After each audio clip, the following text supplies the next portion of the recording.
Hello, my name is Stephanie Griffith, and I am a life and personal growth coach from Nashville, Tennessee. I have been working in the field of self compassion and self worth for many, many years now with lots of clients. And I want to start this new series on YouTube where I can have a wider reach. So, for the first video, I'm going to start talking about compassion for others, compassion for self. The examples that we're going to talk about today are some that I feel like are absolutely and totally relevant to the world that we live in. Learning to have better compassion for ourselves and others is a necessary skill that can be honed by all of us, no matter where you are at in your journey of your life and what you're facing every single day. Compassion for self and compassion for others is an essential tool to healing, collective healing, individual healing, both on the small and large levels. Healing is absolutely necessary for all of us to lean into in this world where we live with divisiveness and anger and rage and hate at a constant, especially when you're consuming things online.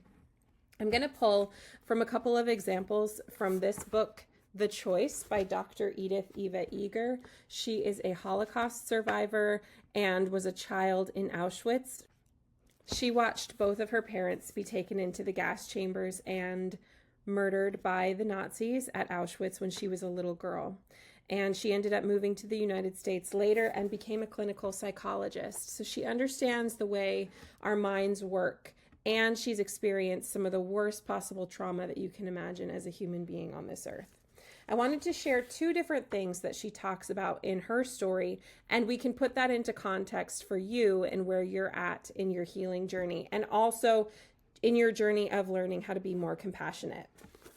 This is actually from the notes after the whole book is over. I would encourage you to look into the whole book, listen to it, or read it. And she's also a great follow online. I'll make sure to tag her social media in the description of this video. 3/4 of a century after liberation, I still have nightmares. I suffer flashbacks. Till the day I die, I will grieve the loss of my parents, who never got to see 4 generations rise from the ashes of their deaths. The horror is still with me. There's no freedom in minimizing what happened or in trying to forget. I love those acknowledgments that we don't need to minimize what we've gone through or forget the traumatic events that you have experienced in your life. But remembering and honoring are very different from remaining stuck in guilt, shame, anger, resentment, or fear about the past. I can face the reality of what happened and remember that although I have lost, I've never stopped choosing love and hope. For me, the ability to choose, even in the midst of so much suffering and powerlessness, is the true gift that came out of my time in Auschwitz. It may seem wrong to call anything that came out of the death camps a gift. How could anything good come from hell? The constant fear that I'd be pulled out of the selection line or the barrack at any moment and thrown in the gas chamber, the dark smoke rising from the chimneys, a pervasive reminder of all I'd lost and stood to lose. I had no control over the senseless, excruciating circumstances, but I could focus on what I held in my mind. I could respond, not react. Auschwitz provided the opportunity to discover my inner strength and my power of choice. I learned to rely on parts of myself I would otherwise never have known were there. We all have this capacity to choose. When nothing helpful or nourishing is coming from the outside, that is precisely the moment when we have the possibility to discover who we really are. It's not what happens to us that matters most, it's what we do with our experiences. When we escape our mental prisons, we not only become free from what has held us back, but free to exercise our own free will. I first learned the difference between negative and positive freedom on Liberation Day in Gunskirchen in May 1945 when I was 17. I was lying on the muddy ground in a pile of the dead and dying when the 71st Infantry arrived to free the camp. I remember the soldiers' eyes full of shock, bandanas tied over their faces to block out the stench of rotting flesh. In those first hours of freedom, I watched my fellow former prisoners those who were capable of walking, leave through the prison gates. Moments later, they returned and sat listlessly on the damp grass or on the dirt floors of the barracks, unable to move forward. Viktor Frankl noted the same phenomenon when Soviet forces liberated Auschwitz. We were no longer in prison, but many of us weren't yet able, physically or mentally, to recognize our freedom. We were so eroded by disease, starvation, and trauma, we had no capacity to take responsibility for our lives. We could hardly remember how to be ourselves. We'd finally been released from the Nazis, but we weren't yet free. I now recognize that the most damaging prison is in our mind, and the key is in our pocket.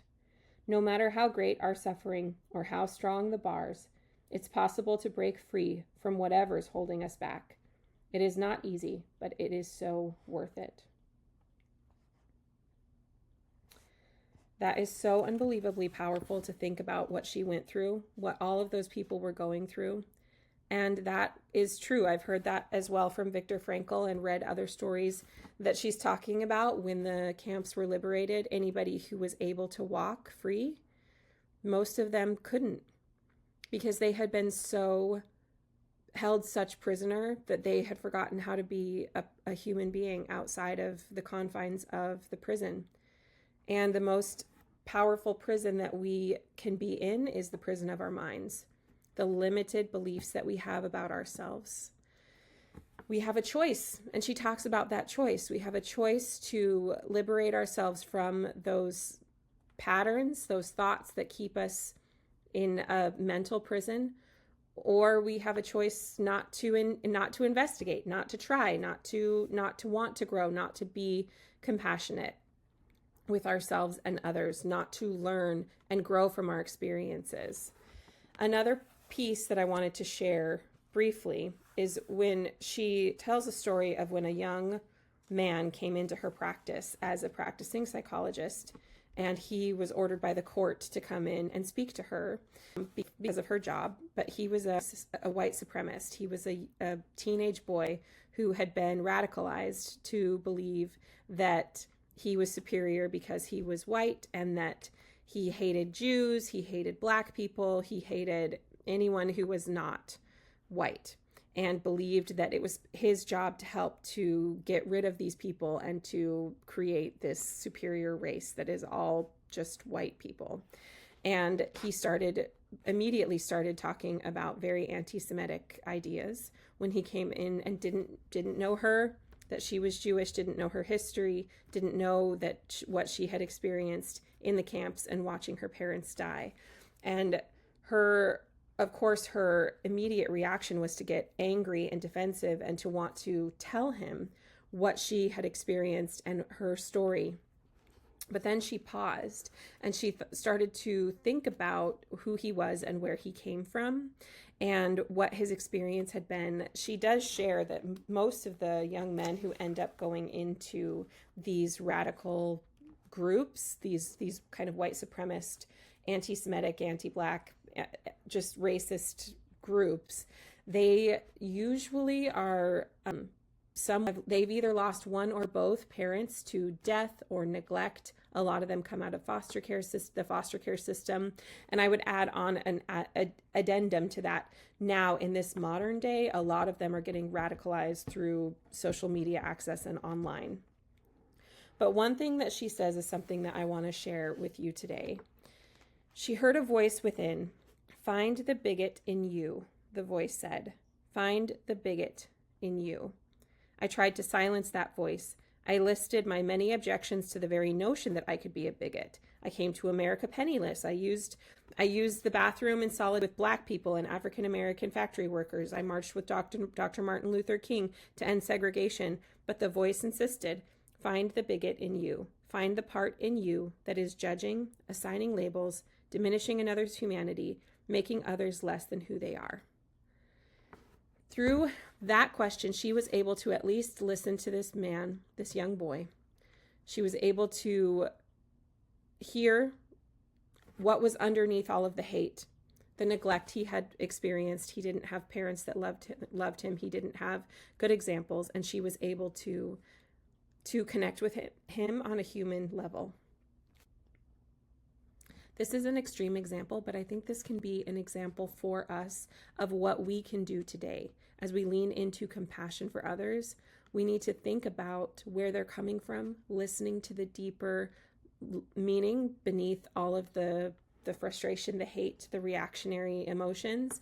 We can get to each other if we are willing to sit and listen and be compassionate about our experiences. It doesn't mean you have to agree or even believe the same thing that someone else does, but we can be compassionate for somebody's humanity underneath everything that they're going through. I hope that this has given you some ideas and helped you out today. And I wanted to say thank you to The Choice by Dr. Edith Eva Eger. She is a fantastic resource for those of you who are looking to deepen your compassion practice. I hope you have a great day.